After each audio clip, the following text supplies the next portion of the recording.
नमस्कार, मैं नाज़मीन खान और आप देख रहे हैं SPN9 न्यूज। उत्तर प्रदेश में हाथरस में सत्संग के दौरान एक हादसा होता है। सत्संग के दौरान यहाँ पर भगदड़ मच जाती है और भगदड़ में कई श्रद्धालु घायल होते हुए नजर आते हैं तो कई लोगों की जान भी चली जाती है।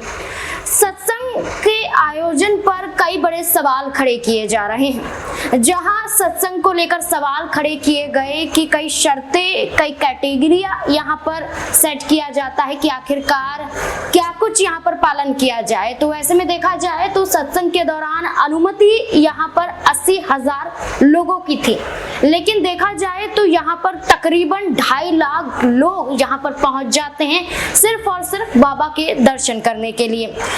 बाबा भोले यहाँ पर उनका नाम है जैसा कि रखा गया है, लेकिन नारायण साकार हरि उनका नाम कहा जाता है।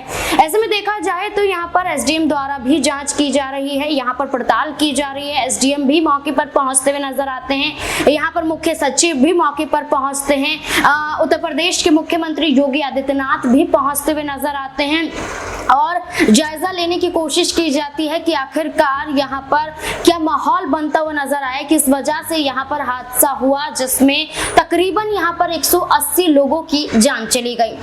दरअसल आपको बता दें कि ये कहा जा रहा था कि सत्संग का आयोजन किया गया था हाथरस में। हाथरस के फुलरैया एक गांव है, वहां पर वो गांव के दौरान जिस जमीन पर, जिस खेत में आयोजन किया गया था वो 150 बीघा के करीब था। ऐसे में वहां पर 80,000 लोगों की अनुमति थी, इसके साथ साथ पार्किंग की भी व्यवस्था थी। लेकिन देखा जाए तो वहां पर जैसे ही बाबा का काफिला आता है उस दौरान तमाम लोग उनके दर्शन पाने के लिए, उनके पैर छूने के लिए पहुंचते हैं। अचानक से भगदड़ मचती है और यहाँ पर एक एक करके कई लोगों की जान जाने लगती है।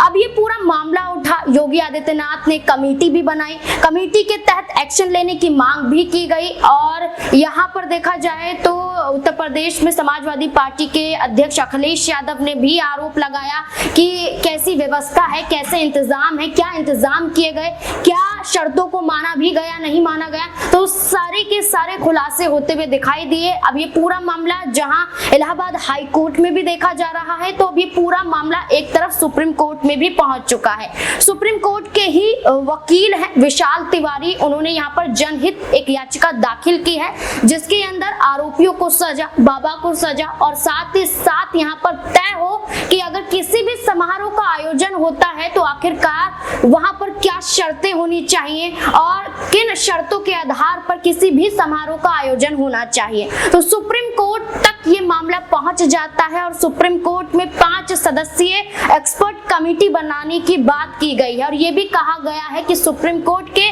रिटायर्ड जस्टिस यहाँ पर इस पूरे मामले की सुनवाई करते हुए नजर आए। लेकिन अब देखना होगा कि जहां एक तरफ मामला इलाहाबाद हाई कोर्ट में भी है, जहां पर एक कमेटी बनाई गई है यहाँ पर योगी सरकार द्वारा जांच के लिए, तो वहीं CBI की भी मांग हो रही है। मामला सुप्रीम कोर्ट में तक पहुंच जाता है।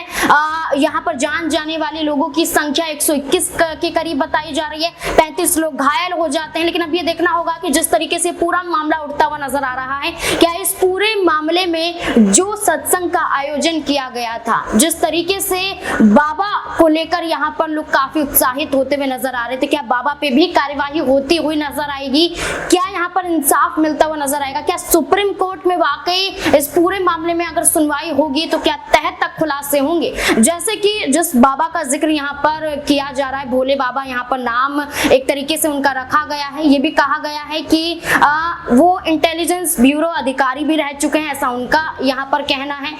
इसके अलावा देखा जाए तो ये भी कहा गया कि वो अपने परिवार से भी काफी अलग रहे हैं, पारिवारिक विवाद भी रहे हैं, कई मामले यहाँ पर बाबा को लेकर खुलते हुए नजर आए। लेकिन अब देखना होगा कि क्या कुछ नया मोड़ आता है इस पूरे मुद्दे को लेकर।